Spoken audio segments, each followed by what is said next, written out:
दोस्तों आज के लेक्चर में मैं आपको वेलकम करता हूं। आज का लेक्चर हमारा इफ एल्स के एडवांस पार्ट के ऊपर है कि जिसमें हम सीखेंगे इफ एल्स इफ। क्योंकि लेक्चर की तरफ जाने से पहले मैं आपको ये एग्जांपल समझाना चाहता हूं कि अभी ये एग्जांपल क्या कर रही है। ये मैंने एक रिपोर्ट कार्ड की एप्लीकेशन बनाई है जिसमें आपको अपने मार्क्स बताने होते हैं और ये बता देगा कि आपका ग्रेड कौन सा है। अभी मेरे मार्क्स 55 हैं तो ये चेक करेगा इनमें से कि आपका ग्रेड कौन सा लगेगा आपको।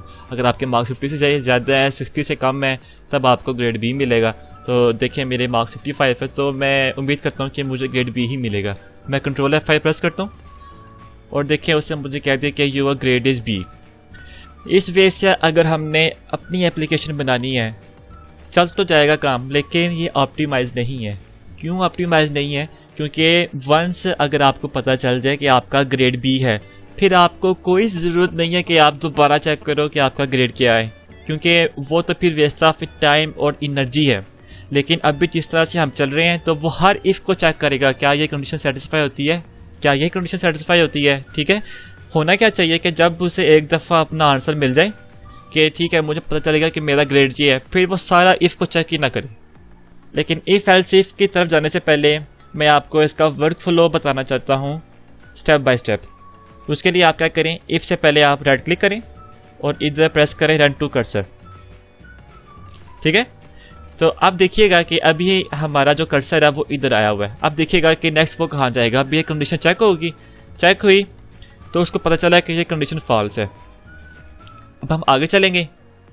ठीक है, अब ये वाली कंडीशन चेक होगी, अगर ये कंडीशन ट्रू होगी फिर वो इसके अंदर आ जाएगा, तो ये कंडीशन ट्रू है। ठीक है, वैसे आइडियली क्या होना चाहिए कि जब उसको पता चल गया कि हमारा ग्रेड ये है फिर उसको सारा कुछ स्किप कर देना चाहिए। लेकिन अभी इस सिचुएशन में क्या होगा कि वो सारे इफ चेक करेगा। ठीक है, फिर दोबारा चेक करेगा,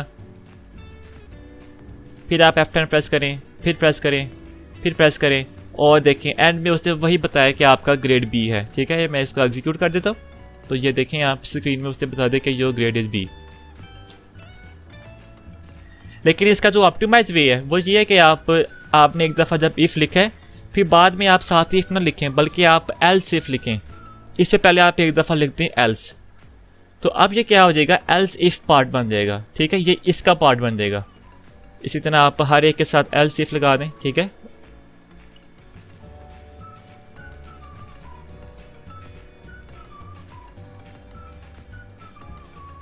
तो इसको एक्सप्लेन करने से पहले मैं इसको दोबारा स्टेप बाय स्टेप चलाना चाहता हूँ क्योंकि उसी से आपको समझ आ जाएगी। ठीक है, तो मैं इफ से पहले राइट क्लिक करता हूँ, रन टू कर्सर पे जाता हूँ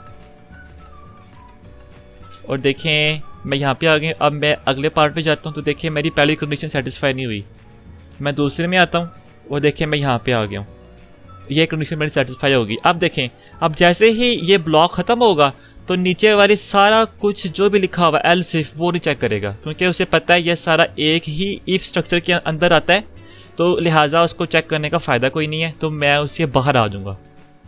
तो मैं दोबारा स्टेप ओवर करता हूँ तो देखें उसने बाकी का कोई भी एल्स इफ उसने चेक नहीं किया।